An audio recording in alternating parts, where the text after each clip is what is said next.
Good morning and welcome back to our read aloud from The Trouble with Antlers, aka Melvin's Rampant Rack. If you'll remember yesterday, we left Melvin and Amelia in the woods.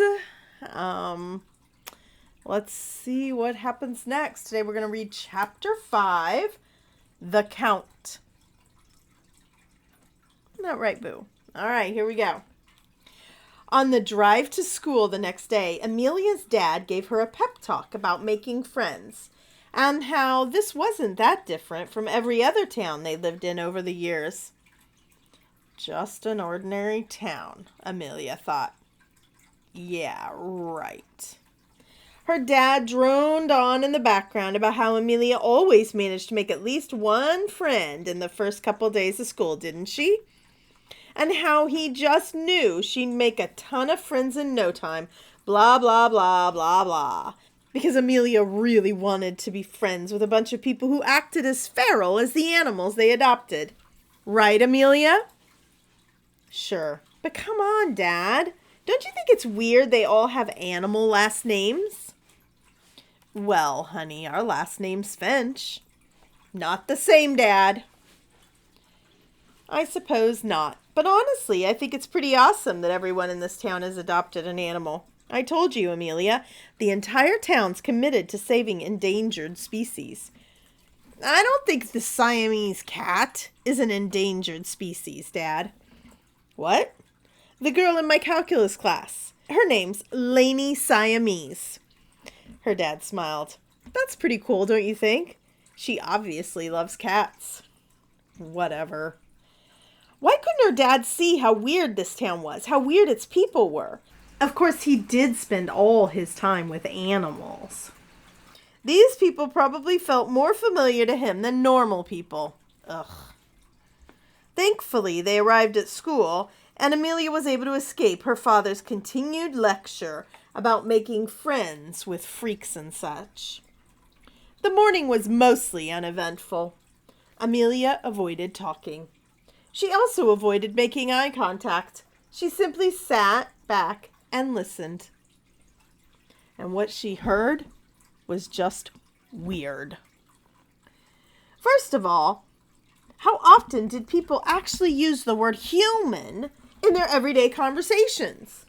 Because even though she never quite heard exactly what was being said, she'd heard that word 14 times by lunch. 15 times. She was starting to think crazy things, like vampires or aliens. She tried to rein her imagination in, but the people around her just kept adding to her suspicions. She hadn't really noticed the day before, but apparently the entire school ate at the exact same time. No staggered lunches, like another school she'd attended. But they didn't eat in the same places. She'd watched and listened, and from what she could tell, there were 3 cafeterias somewhere in the school, maybe even more. She didn't really know where the others were, but she was definitely prohibited from exploring. For the second day in a row, her English teacher, Mrs. Saber, latched on to Amelia's arm and led her to one specific cafeteria. This cafeteria is yours, she reminded Amelia. You're not allowed in any other cafeteria. Always this one, Cafeteria A. Amelia nodded. Okay. It wasn't okay. It was weird. As always. Just weird. She needed to find a new word. A new word to describe this town, this school, these people. For now, though, they were just weird. Stepping into the cafeteria was like stepping into a different world. The chaos of the hallways, the noise and the movement just died away as the door closed behind Amelia. The calm and quiet was eerie. Almost like a library. The kids already seated were eating quietly, focused on their food, the silence occasionally broken by the soft murmur of conversation. The students in line were standing quietly, most of them not speaking, just bouncing. Amelia raised a brow and stepped to the side of the line to get a better view. It was true. They were all bouncing. Some of them just seemed to sway a bit, rolling from their feet flat on the floor to balancing on the balls of their feet, then back again. Others, like the girl in front of Amelia, were actually hopping, their feet leaving the ground again and again in a series of rhythmic bounces. As if the girl sensed Amelia staring, she bounced around to face her, light brown pigtails flying in an arc with the movement. "Hi, my name's Felicia." She hopped backward as the line moved forward. Bounce, bounce, bounce. "Are you the new girl?" Yeah, my name's Amelia." "Awesome!" Bounce, bounce, bounce. "I love it when we get new students." Bounce, bounce, bounce.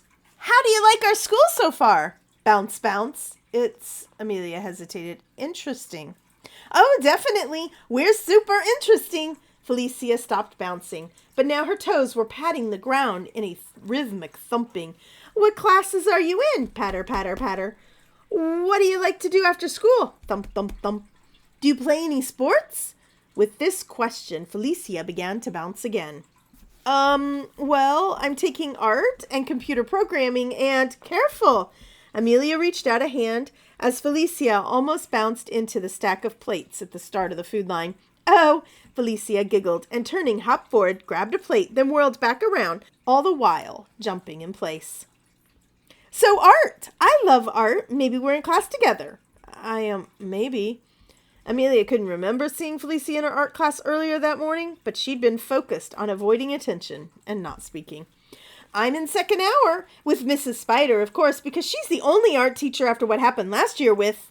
The entire time she was speaking, Felicia was bouncing, bouncing, bouncing, until all of a sudden, on that last word, she landed, her eyes widened, and she turned away. No more bounce in her step. "What happened last year?" Amelia asked. "Oh, nothing. Don't mind me. Just being silly." Felicia began filling her plate with veggies. "More secrets." Amelia huffed, grabbed a plate, and began to build a salad. "I think you might be right. I have history first hour, then art next, so we're probably in the same class. Sorry I didn't recognize..." "Oh, that's okay." Felicia started to hop again as she moved down the line, piling more and more veggies on her tray. Do you want another plate?" "Nope." Bounce, bounce, pile of radishes bounce. "I'm fine." Hop, hop, scoop of parsley hop. "Is that parsley?" Amelia asked, leaning forward. "Oh, yes, I love parsley." "Don't you?" "And cilantro." Jump, jump, scoop of cilantro. Amelia had never seen anyone pile so many vegetables together on one plate before. Or tray. Whatever. It was a little astonishing.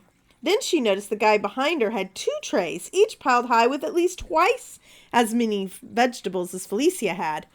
Whoa. "Is that all you're going to eat?" Amelia looked down at her tray. Her salad wasn't even half finished. No, I need..." She scanned the salad bar. "Not that. Or that. And definitely none of that." Breathing a sigh of relief when she finally saw some traditional salad toppings, she scooped up some cucumbers, tomatoes, and sprinkled cheese on top of everything. She reached the end of the aisle and perused their salad dressing options. The usual suspects: ranch, French, Italian, Thousand Island. She hesitated, then chose ranch, carefully dribbling it over the entire salad. She put the ladle back, and it was then that she realized the cafeteria, which she thought was silent before, had suddenly fallen into complete stillness.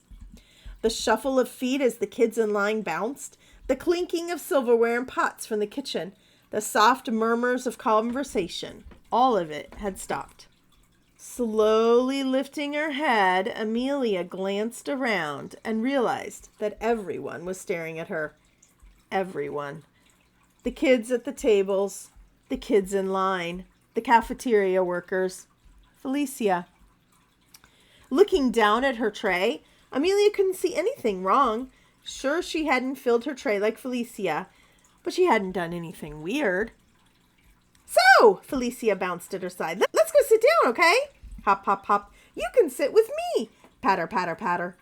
Okay. Amelia picked up her tray and slowly turned to face the cafeteria.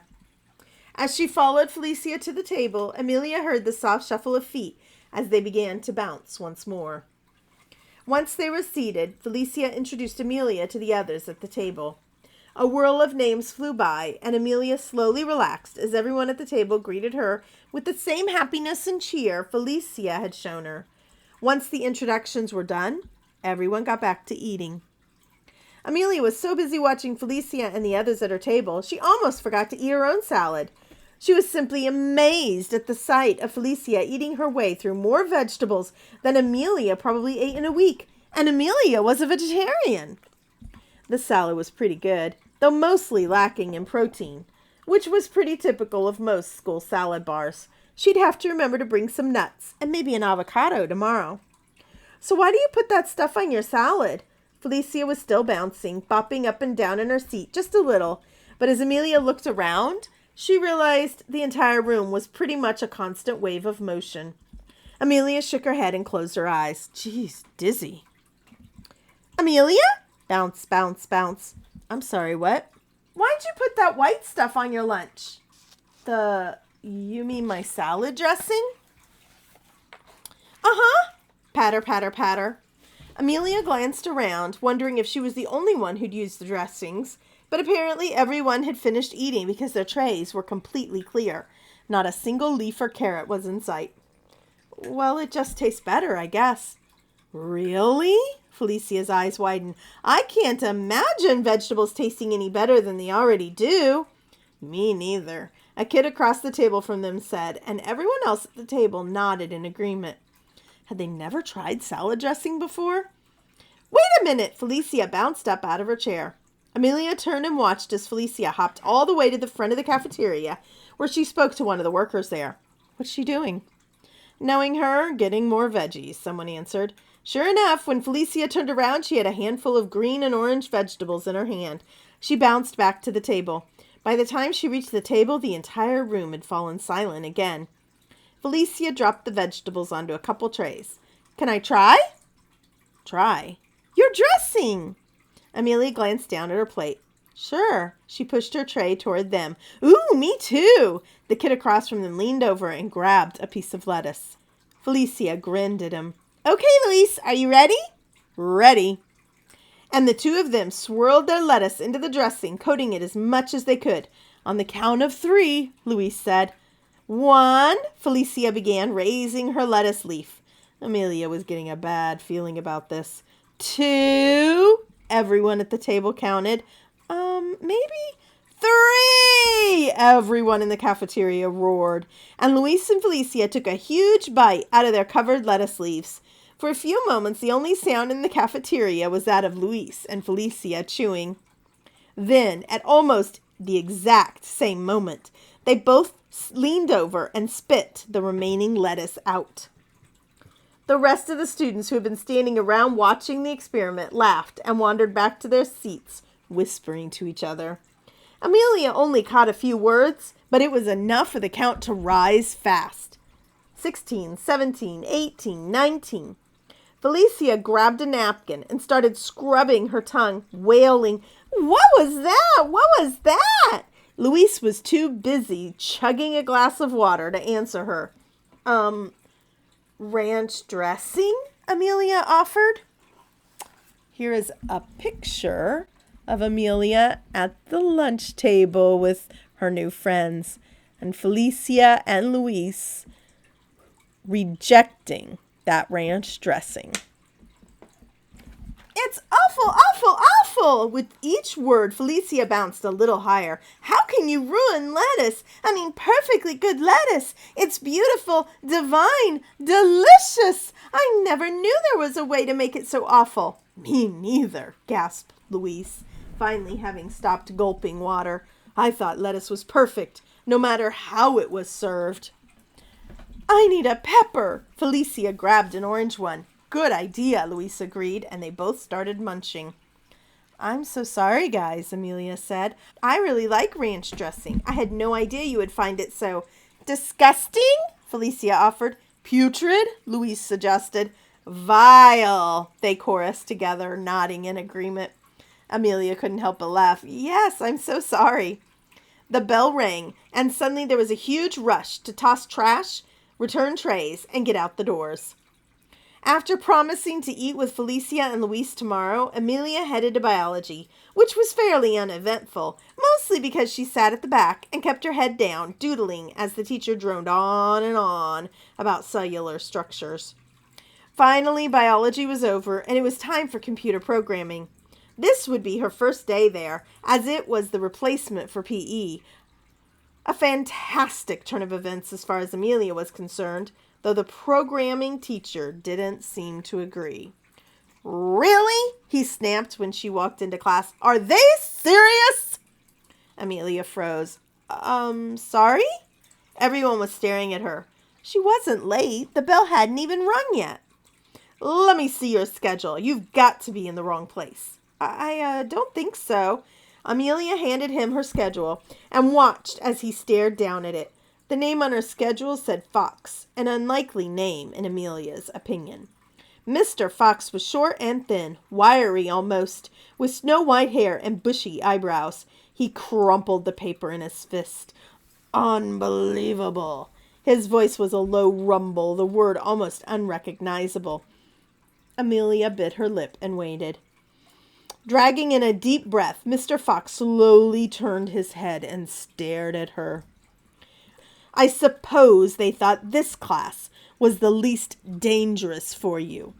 Seriously? Dangerous? Since when was any high school classroom dangerous? Boring, maybe. Uncomfortable. Awkward sometimes, but dangerous? "So let's find you a seat, shall we?" A boy grabbed her arm and dragged her past the glowering teacher.